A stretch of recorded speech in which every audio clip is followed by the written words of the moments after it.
Andrew Tate aftahan afkaartiisu caddahay isagoo Kristaana ayuu qiray in Islaamku yahay xaqa iyo xalka dunida maantana waa kan tukanaya salaadaha Ilaahay ku waajib yeelay ummadiisa waxaana la soo warinayaa inuu qaatay diinta Islaamka kolkii uu booqday masjid ku yaal magaalada Dubai muuqaalada ayaa muujinaya Andrew Tate oo salaada la xirtay feeryahan Muslim Bakistaaniya socdaalkiisii Imaaraadkuna wuxuu u ahaa hadiyad qaaliya Romanian Lee ayuu ka duulay isagoo Masiixiya waxaana shahaadada loogu qabtay Dubai feeryahanka kickboxerka reer Mareykan waa ninka dharaar cad reer galbeedka kaga soo horjeestay siday ugu fasahaadeen qoomuluudnimada iyo dhaqamada xunxun waxaana la xiray guud ahaan barihiisii bulshada goortii dadkiisii ay kula coloobeen ka gilgilashada anshaxumada laga roonayaasha iyo feministka ama sinaanta ragga iyo dumarka aftahanka afkiisa la xiri waayay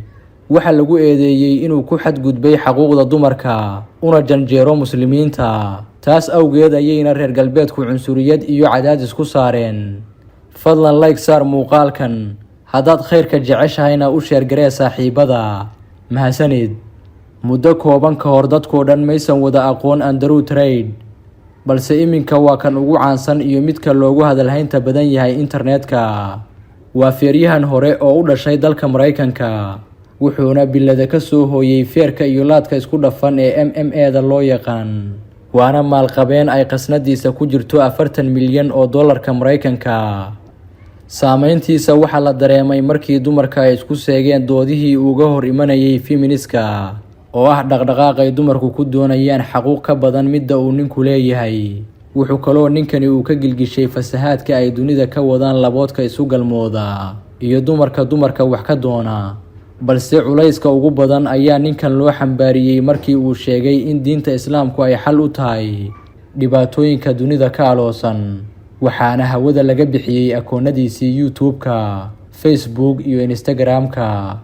Andrew Tate inkastoo uu markaa Kristaan ahaa haddana waxa ka muuqatay inuu daraaseeyay oo u dhabagalay oo uu wax ka bartay diinta shariifka ee Islaamka isagoo maalinta Islaamka ka hadlayana wuxuu yiri haddii aan diin sharad ku geli lahaa xaqiiqdii Islaam ayay noqon lahayd sababtoo ah waxaan aaminsanahay inay tahay diinta dunida lagu maamuli doono I can walk through London with a t-shirt saying Jesus is gay marba haddii aan London ku dhex lebisto funaanad ay ku xardhan yihiin hadallo loogu gafayo Nabi Ciise calayhi salaam cid wax yeelaysa ma jirto haddaanse ku gardaroodo Nabi Muhammad sallallahu calayhi wasallam meesha aan joogo ayaa la igu dilayaa maxaa yeelay muslimiintu waa ay jecel yihiin waana xushmeeyaan nabigooda warbaahinta caalamka ayaa ku baraarugtay muuqaal laga duubay Andrew Tate oo ku tukanaya masjid ku yaal magaalada Dubai wax yar kadib markii uu soo islaamay alle ayaa hanuunka leh waxa la soo warinayaa in Tam Khan oo ahaa feeryahan Muslim Bakistaaniya oo ciyaari jiray MMA-da oo Andrew Tate ku qanciyay inuu qaato diinta xaqa ee Islaamka muuqaalka oo Twitter-ka lagu baahiyay ayaa lagu yiri Andrew Tate dhammaan waxa laga mamnuucay baraha bulshada waxaana la barayaa sida loo tukado salaada isagoo Dubai ugu yimid saaxiibkiisa ugu dhow arintaas oo ah mid xiiso leh wargelin muhiima bishaaro Soomaaliyay qof walba ku nool dalkeena hooyo ama Canada Mareykanka Yurub Asia ama Afrika inteeda kale waxaan idin haynaa fursad ganacsi oo ay idin soo bandhigayso shirkadda weyn ee laga leeyahay wadanka Mareykanka ee Forever Living haddaba ma kugu habboon yahay ganacsigani fadlan isweydii su'aalahan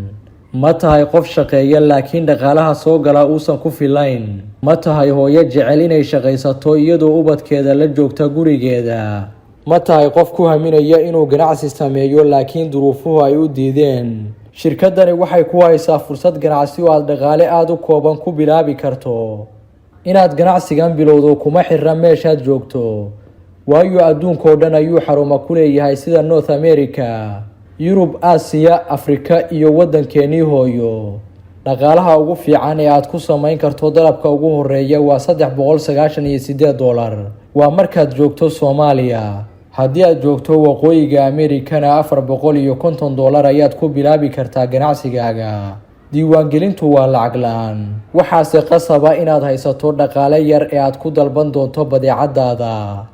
manager Cusmaan wuxuu ku dhex yeeshay shirkadda Forever Living ganacsiga ugu ballaaran Soomaalida dhexdeeda, wuxuuna caawiyay dad badan oo Soomaaliyeed kuwaas oo gaaray isku filnaansho maaliyadeed isagoo ku mutaystay abaalmarino waaweyn oo qaali ah. haddaba haddii ay ka go'an tahay oo tahay qof mas'uul ah oo aamin ah, daacada doonaya inuu shaqaysto, awoodna u leh inuu dalab sameeyo, fadlan wac WhatsApp number +1 41 65 79 80 53.